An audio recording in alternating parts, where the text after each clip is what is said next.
camp life, camp life in the camp. We're in a camp that has 14,000 people gathered from all over churches in the United Kingdom, different churches, 14,000 people, different camps. Do you ever wonder what, when you read, and the Israelites and the children of Israel came and pitched at a camp, do you ever wonder what it must have been like for them? Do you ever wonder what camp life was? Well, if you have, we're not talking camping like IDPs, camp. If you've ever been, you read the Bible and you wonder, and Moses and the children of Israel camped, and Abraham camped, and this person got here and they pitched the camp. This is it. This is what it is like, because sometimes we read the Bible not with the caravans, and if you've also read and you wondered caravans, so this is not the caravans. These are not the type of caravans they had back then. The caravans were foot, camels, donkeys, and all that, horses. Those were the animals. So you just like when they said Jacob moved his family, and Rachel, when Laban came, Rachel could not get off to greet her father. So it was not this kind of, it was not vehicles on wheels, it was animals on foot. I recall growing up in the north, and those animals, they travel through the Sahara, they travel through deserts, long distances. You just pack them, load them with goods, load them with humans, load them with, because you need them. They go the haul, they travel long distance. You need them to go the distance, so you stuff them with loads and all that. So that's the kind of caravan. But yeah, this is a camp. This is what it must have felt like, pitching your tent, camping. Life just goes on in the camp.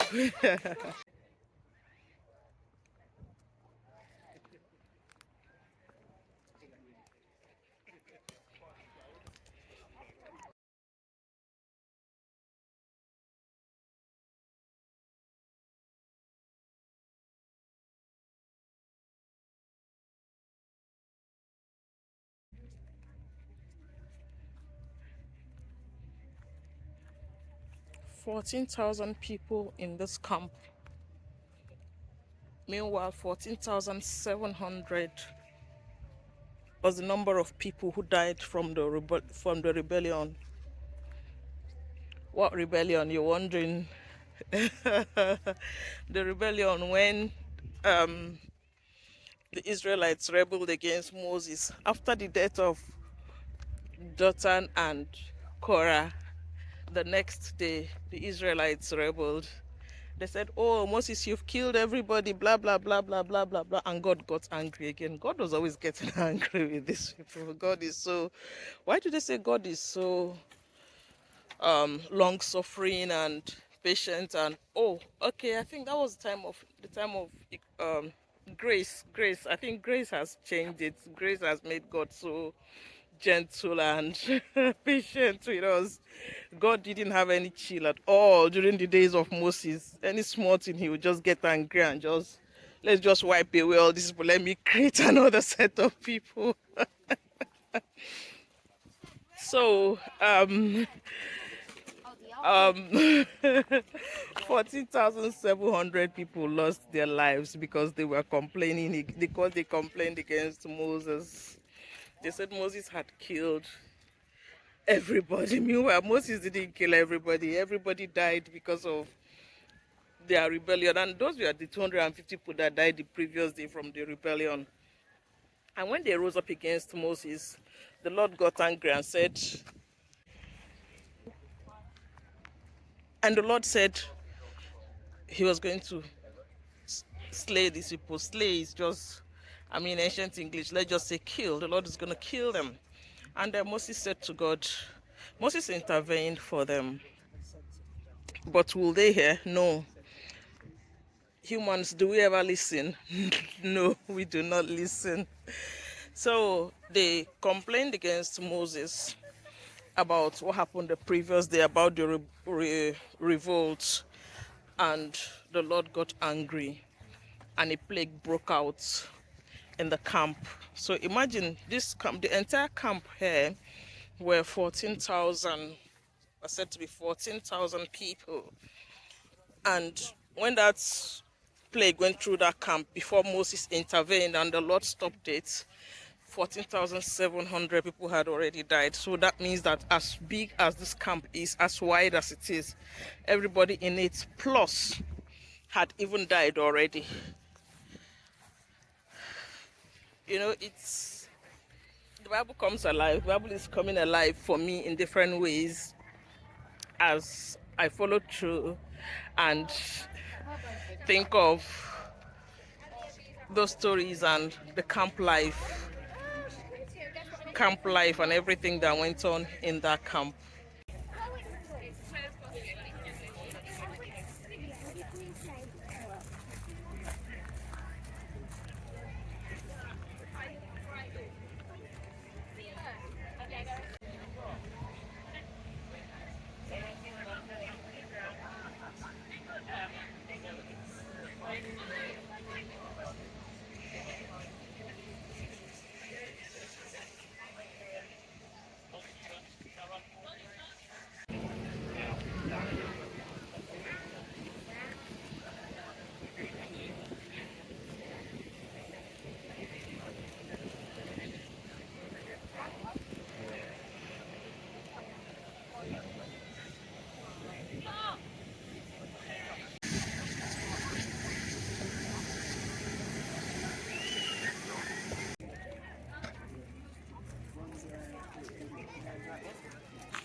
No, sorry.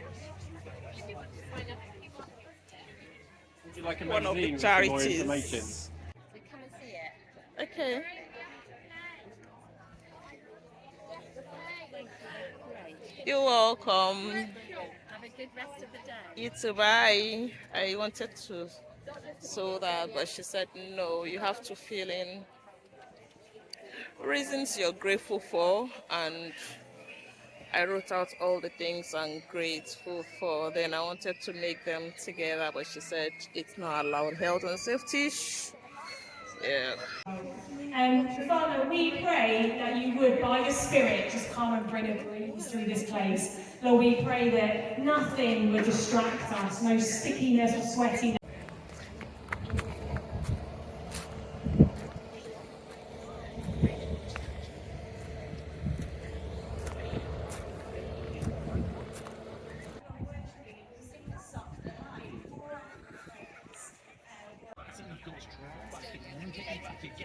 This is going to come down to these last few hundred metres today. And now the ocean rise, this steep bank. It is currently arrival as she punches the air. It's all downhill into the finishing straight on an absolute bridge. Surely one of the greatest all-time bike runners of any discipline.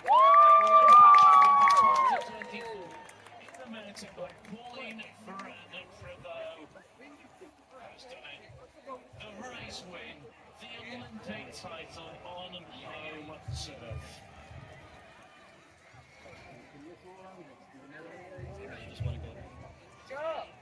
It's not going to be.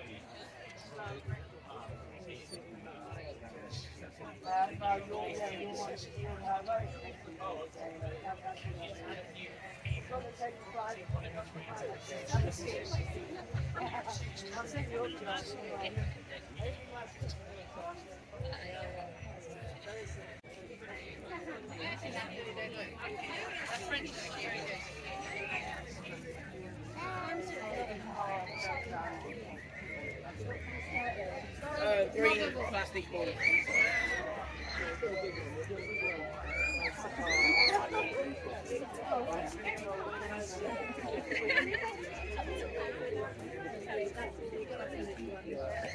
This is sunrise and sunset. So like, they're called the dusk and the dawn. Faith-based nutrition centre.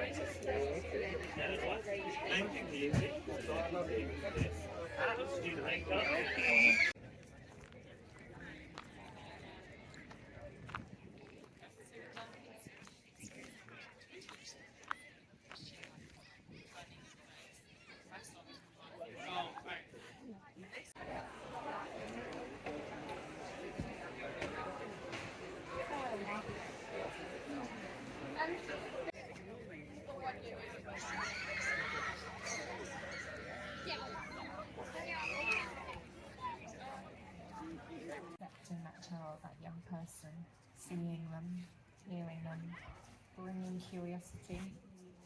So we have this lovely acronym TED. TED stands for tell me a little bit about that. Do you want to explain that or describe it? Okay, so TRG 1025.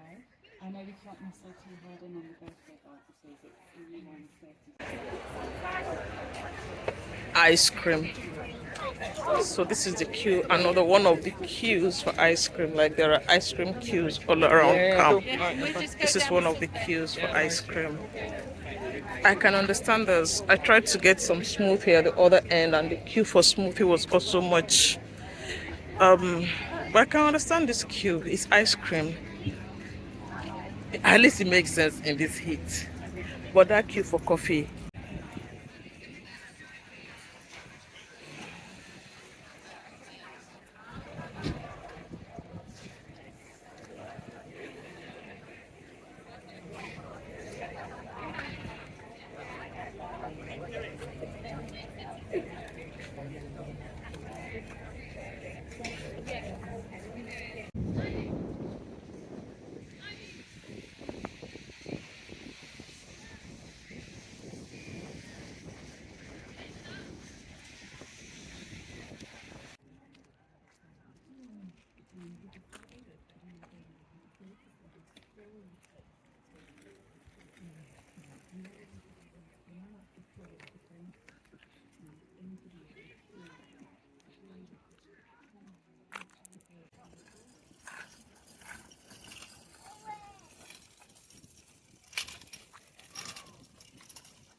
This place reminds me of a place in Nigeria called Lakwe Golf Resort.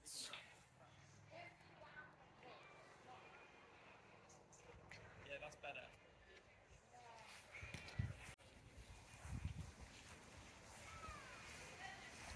This is the water, the brook, clear, crystal clear, flowing. The same one that was stagnant at the other side. We'll look at it flowing all the way. From where it crosses from that bridge, it flows all the way. And I need to get my feet into this water. I need to enter this water. I need to enter this water. That's my own addiction. Water. I need to enter water. Anytime I see water, I must touch it. I must get into it. So I just need to get into this water right now. Oh, I'm going to find a way to get into this water right away. Oh. Oh, can you even hear the sound of water? Oh my God. Oh God, can you hear the sound of this water?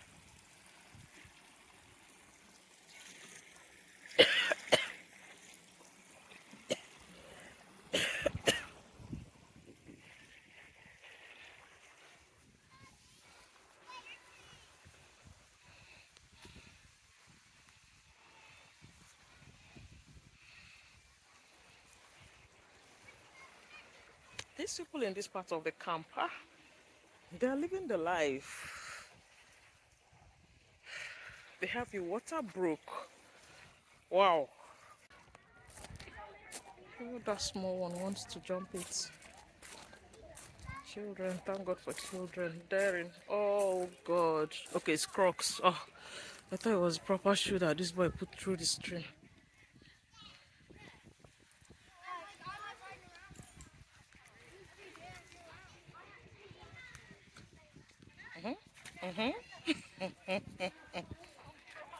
Oh God.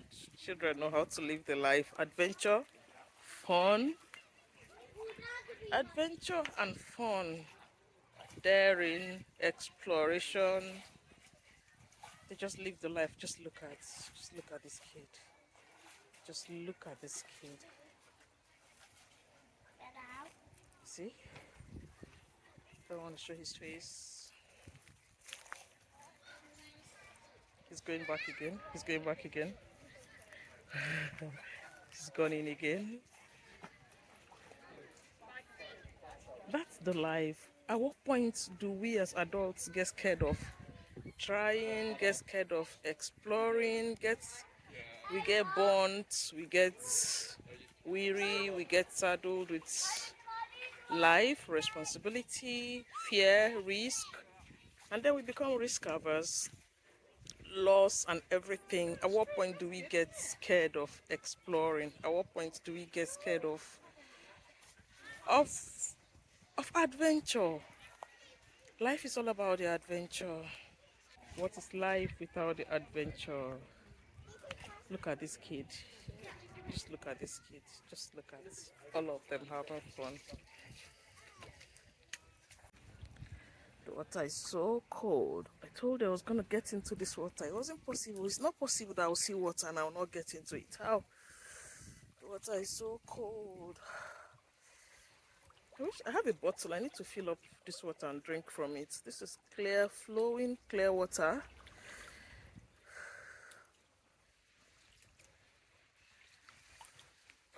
Let me fill up my bottle and drink from this water.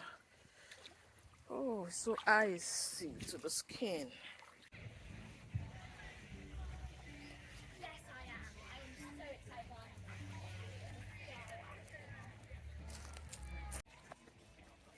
I think it's cool.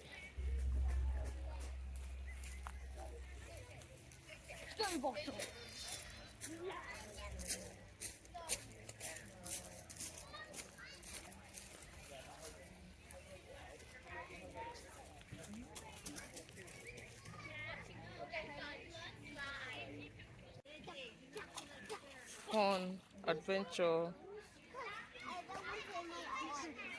daring.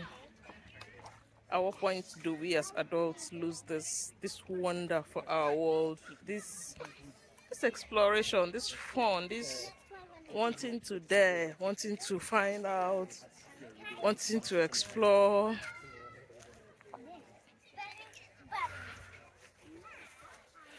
Explore the wonders of our world.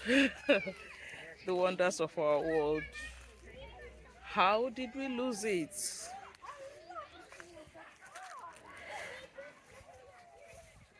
Some of us are so risk averse. We will never step outside our comfort zone. Some of us have been born, some of us have suffered losses, some of us have Some have not even been burnt, but they've heard stories. Just look at this small girl. Just look at, she's walking. Just look at what she's doing. How many adults can actually do that?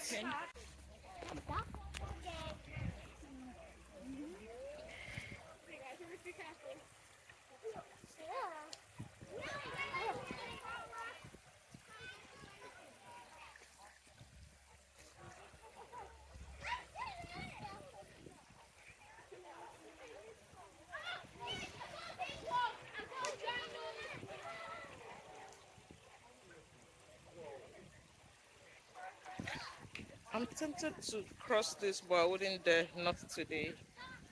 Not today. My village people did not see me. Not today. Not today.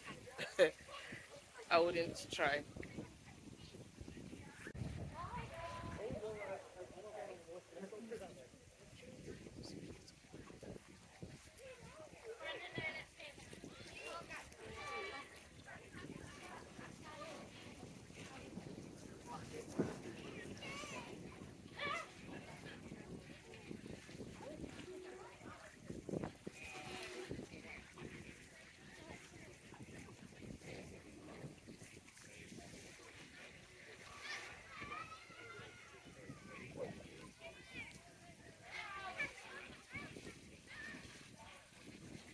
That one wants to venture in, but she's a bit wary.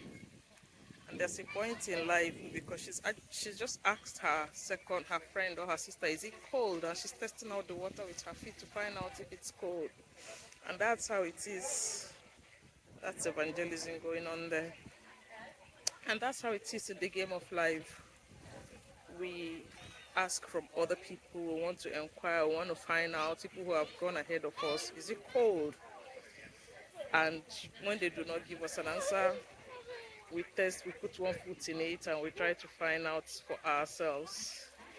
And that's good. I mean, at least you're venturing. Some people don't even venture at all. Some people will not even get in. Somebody just pushed somebody across. Sometimes we wait to be pushed. We wait until, oh, look at that girl. Sometimes we wait until someone pushes us before we take that risk, until life pushes us. What kind of risk appetite do you have? Risk averse, risk taker, or just midway, middle of the road? What kind of person are you? Look at the children having fun. No adults. All the adults are on standby, just watching kids. And that's how it is in life. We do practically everything for the kids. We just do everything for them, and we stand and watch them have fun. We just stand and watch them have fun. We just escort them. In Nigeria, we say, now only you waka come. Now the children waka come, we just escort them. We came, look at that kid, what he just did. We just bring these kids to have fun, and then we get saddled. I know the first thing you're going to say, oh, bills. Yeah, bills. All over the world, that's the first thing everybody says, bills. Bills. And bills has made you no longer be an adult, no longer be a child. Bills has made you stop seeing the wonder of the world, the beauty in the world. You no longer explore, you no longer want to find out, you no longer want to dive into the water, you don't even want to test with one foot. Bills. You take the kids to club, bills. You take the kids to activities, bills. You just go with them, bills. You're not doing anything. Can you tell me what is stopping one single adult here from getting into this water? Just tell me. That's an adult in the water. And you know why she dived in? Because she was taking a picture of her daughter. And she got into the water. This is the only adult in the water. Well, good to see one adult in the midst of all these children. The rest are standing, watching, and may we not watch others do life.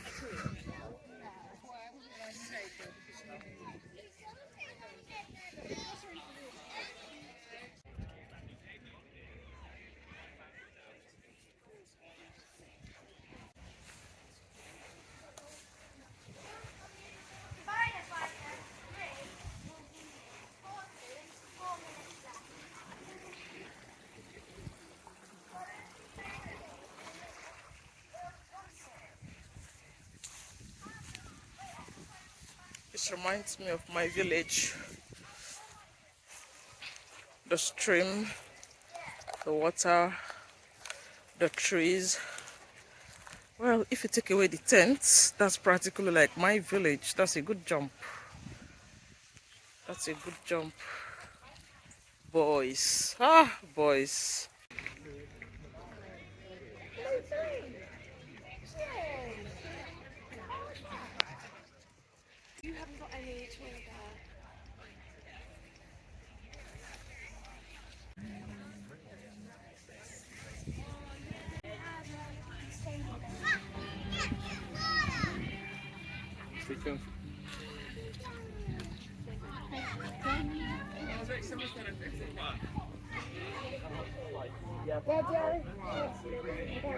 Come. Here I got an inspiration as I came out of service and I began to walk around back to the camp. So I sat by the brook of water. The inspiration was to talk about camp, life in the camp, and what camp reminds